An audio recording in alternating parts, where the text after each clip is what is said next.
Michael Farrugia sostna li wasal iż-żmien li l-istamperija tal-gvern mhux biss tiffoka totalment fuq ix-xogħol tal-gvern iżda li tkun attrezzata biżżejjed biex tkun kapaċi taqdi l-bżonnijiet kollha tad-dipartimenti. Is-Segretarju Parlamentari qed jipproponi dawn it-tibdiliet biex tiżdied l-effiċjenza u jiġi simplifikat il-proċess f'dan is-settur. Farrugia semma pjan ta' ristrutturar tal-ħaddiema biex tiżdied il-flessibilità fix-xogħol li se tkun qed tiġi implementata fi żmien li ġej. Għamel aċċent dwar is-sigurtà tal-ħaddiema fuq il-post tax-xogħol u għal dan il-għan ħabbar li se jkun qed jinnomina uffiċjal għas-saħħa u s-sigurtà.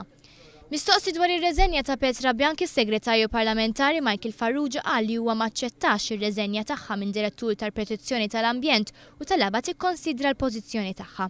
Żvela li fil-jiem li ġejjin ser ikun hemm is-sejħa għal applikazzjonijiet għal post ta' kap eżekuttiv tal-MEPA. Dwar l-istess awtorità Michael Farrugia qal li s-segretarjat tiegħu għadu għaddej bi preparamenti għat-tibdil fil-liġijiet biex is-sistema preżenti tiffaċilita ruħha u ssir aktar effiċjenti. Ħabbar roħs fit-tariffi li għandhom iwasslu għal stimolu għal kumpaniji barranin li huma interessati jinvestu f'pajjiżna.